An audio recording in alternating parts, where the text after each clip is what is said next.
Britain is now at boiling point, and the flames have reached the palace. Just moments ago, King Charles is said to have erupted in fury after learning Prime Minister Keir Starmer's government has begun arresting farmers and voters across the country for what they call non-compliance. Peaceful citizens dragged away in handcuffs for simply refusing to obey the Labour regime's latest crushing policies. This isn't a warning. This isn't a rumour. This is the moment everything changes. The monarch has spoken. The people are rising. And Britain stands on the edge of a political firestorm. Across the United Kingdom, fear and anger are spreading like wildfire. Following Labour's sweeping enforcement campaign disguised as restoring order, a wave of arrests has shaken the very foundations of British democracy. It began in the countryside, where farmers were targeted under Starmer's controversial new inheritance tax crackdown. Entire families, some who've owned and cultivated their land for generations, are now being forced to sell everything just to pay Labour's soaring levies. When they refused, when they dared to protest, the government responded not with dialogue, but with brute force. In Kent, dozens of farmers were hauled away after organising a tractor convoy. In Somerset, protest camps were raided by police in the middle of the night. In Yorkshire, a disabled veteran who had been speaking at a small village hall about protecting farmland was violently arrested, sparking national outrage. Over 400 individuals have now been detained, many without charges. Videos of sobbing children watching their parents being dragged into police vans are flooding social media, and it hasn't stopped there. Town halls across the country have become battlegrounds. Voters who stood up to challenge Labour MPs on tax rises, energy failures, and collapsing public services have also been removed and arrested under Labour's new public harmony orders. These are not isolated incidents. This is a coordinated crackdown, a nationwide effort to silence dissent, stamp out opposition, and send a chilling message to every citizen: obey or face the consequences.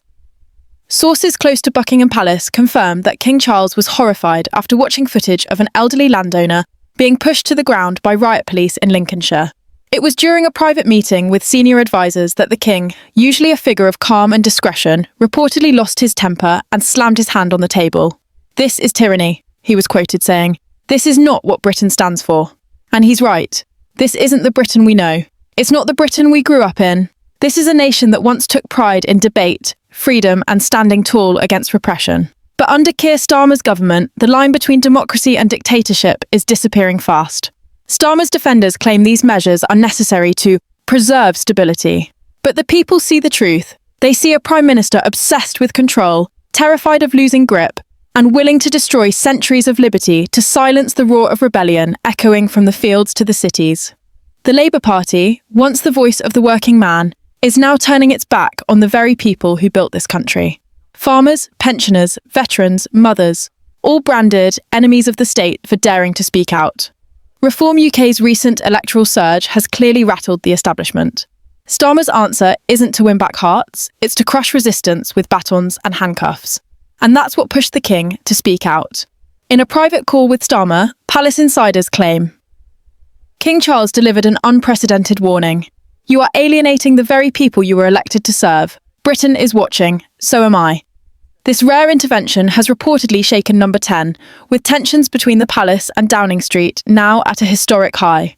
But Starmer doesn't seem ready to back down. Instead, he's intensifying the crackdown. New surveillance bills are being fast-tracked. Digital platforms are being instructed to monitor posts for dangerous rhetoric. And government watchdogs have been ordered to investigate and suspend licenses of media outlets deemed non-cooperative. This is no longer just about one policy, one protest, or one prime minister. It's a full-scale conflict between the people and the political machine. The arrests, the threats, the censorship, it all points to a government on the edge of collapse, clinging to power by force rather than consent. As this national drama unfolds, the eyes of the world are turning toward the UK. Human rights groups, European watchdogs, and global news networks are now reporting what many in Britain already know. Democracy is under siege, and the people are rising to reclaim it. The backlash to Starmer's authoritarian grip has erupted into something far bigger than mere protest. Britain is now witnessing the early stages of a full-scale popular uprising. What began with farmers in rural counties has now spilled into the cities, as ordinary Britons from all walks of life are refusing to remain silent. Shopkeepers, teachers, veterans, students, even former Labour supporters are joining together in defiance of what many are now calling a regime, not a government. Roads have been blockaded. Town halls are flooded with furious constituents. Entire communities are rallying to protect neighbours from police detentions. And as the crackdown deepens, so does the people's resolve. In Manchester, a mass demonstration shut down the city centre after dozens of residents were threatened with arrest for participating in what authorities called unauthorised assemblies. In Birmingham, Labour's regional headquarters was surrounded for 2 days straight, with chants of "We are not criminals, we are citizens" echoing through the streets. In rural Wales, families formed a human chain around farmland scheduled to be seized under Labour's inheritance tax policy. The police backed down. In Glasgow, thousands marched under Reform UK flags, with protesters holding signs that read "Stop Starmer's State" and "Freedom over Fear." Across Britain, a quiet rebellion is no longer so quiet. Starmer's refusal to listen is only fueling the unrest. His administration has now authorised the deployment of surveillance drones over protest hotspots, citing public safety concerns. Local councils have been granted emergency powers to detain suspected coordinators of unrest, without trial for up to 14 days. And in an unprecedented move, the government has announced the creation of a new unit within the Home Office, tasked with digital threat suppression, giving it sweeping authority to shut down websites, seize online content, and track citizen communications in real time. Already, multiple independent news channels and reform-aligned media pages have gone dark. The irony is lost on no one. A government claiming to protect democracy is now dismantling its most fundamental pillars: free speech, peaceful protest, and accountability. And behind the walls of Buckingham Palace, the pressure on King Charles is mounting. The monarch, bound by convention to remain politically neutral, is facing an historic choice: remain silent and risk complicity, or speak publicly and risk crisis. Palace sources suggest the king is deeply troubled, holding near-daily briefings with constitutional experts and trusted senior courtiers. One insider revealed the king's words during a recent private session: "We cannot allow fear to become the foundation of governance." This tension has begun to divide the monarchy's own ranks. Some royal advisors are reportedly urging Charles to break protocol and address the nation, insisting that a constitutional crisis is already underway. Others warn that any such action could ignite a political explosion, risking the monarchy's own stability. But the public is growing restless. Petitions demanding a royal intervention have gained over 5 million signatures in just 4 days.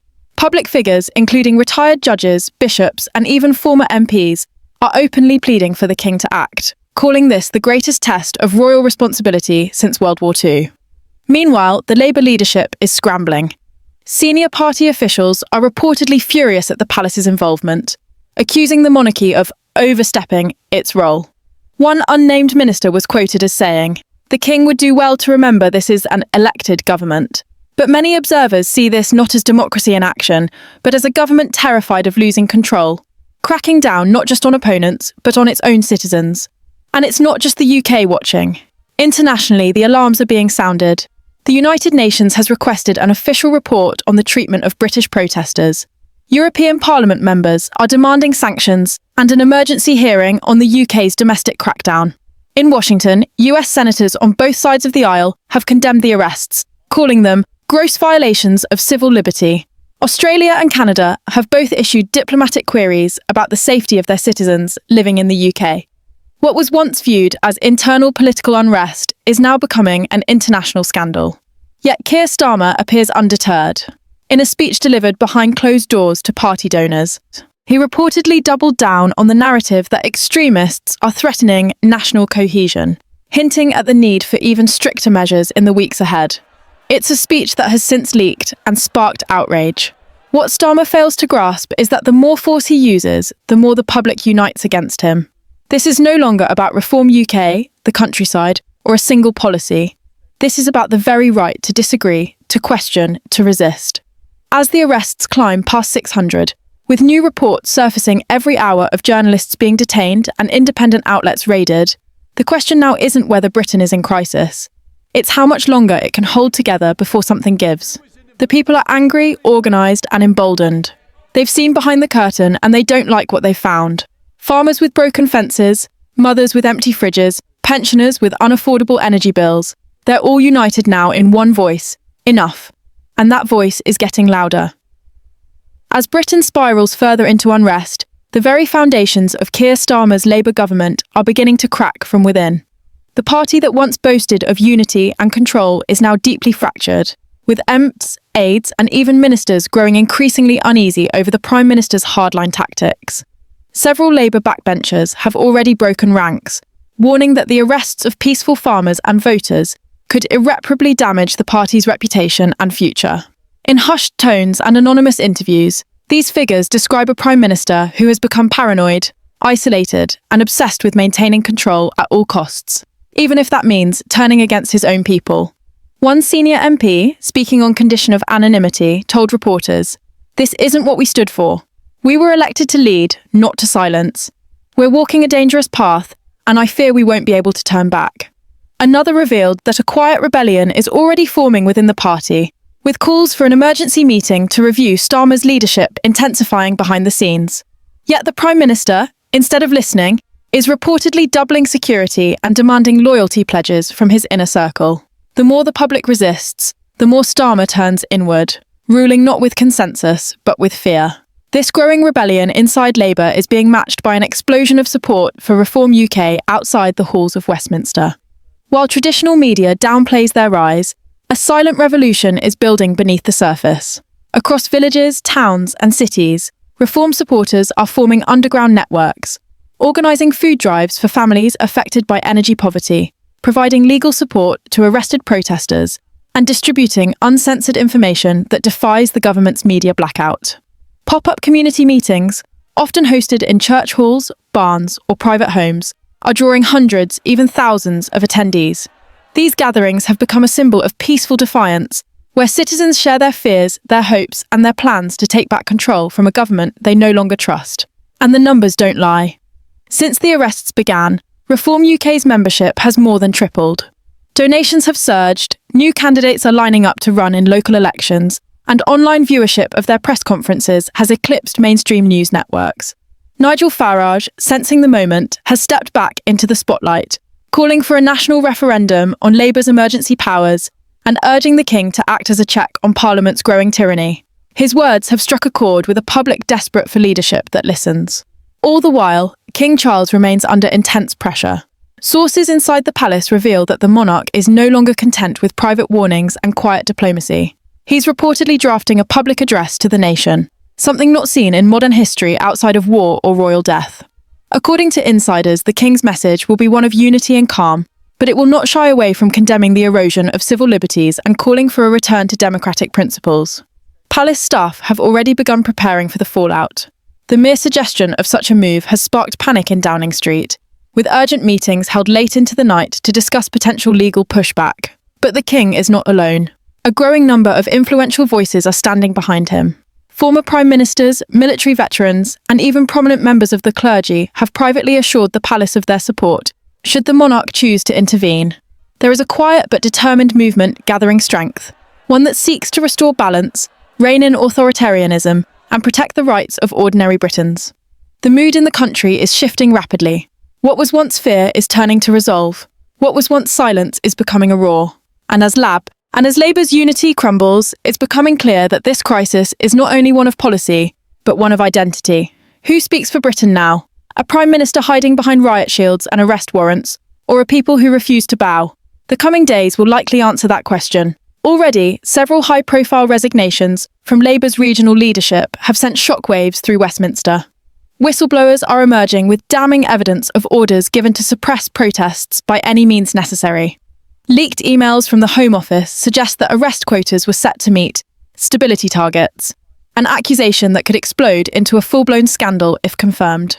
Meanwhile, Reform UK is laying out a roadmap for recovery. Their proposals include repealing the emergency surveillance laws, offering amnesty to non-violent protesters, and introducing a new Civil Liberties Act to safeguard citizens from future overreach. These ideas are gaining traction, not just with their base, but with disillusioned voters across the political spectrum. Even some traditional Labour strongholds are now holding reform rallies, proof that this is no longer a fringe movement, but a genuine national awakening. Every attempt by Starmer to tighten his grip seems to backfire. Every arrest, every raid, every threat only strengthens the resolve of the public. The government, once secure in its majority, is now running scared. And behind the grandeur of Number 10, whispers of an early election are growing louder. Starmer may believe he can suppress opposition through power, but history shows us that when leaders turn against the people, it is always the people who have the final word. The stage is now set. The nation waits. Will King Charles finally break his silence and stand with his people? Will Labour collapse under the weight of its own crackdown? Will Reform UK become the unexpected force that reshapes Britain's future? In the next section, we will dive into what lies ahead. Possible emergency elections, the global ramifications of Britain's internal unrest, and the defining choice every citizen now faces. As Britain approaches the boiling point, the question hanging over the nation is no longer whether change will come, but how soon and at what cost. The pressure cooker of mass arrests, rising unrest, and royal unease is nearing explosion. Whispers of a snap general election are now louder than ever, with insiders predicting that Starmer may be forced to call one not out of strategy, but sheer political survival. His once iron grip on government is faltering.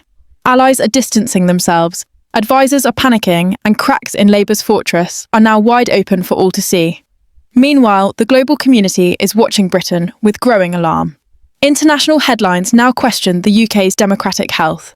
Allies who once admired Britain's tradition of fairness and liberty now see images of handcuffed farmers and silenced protesters, asking what happened to the land of Churchill and Magna Carta.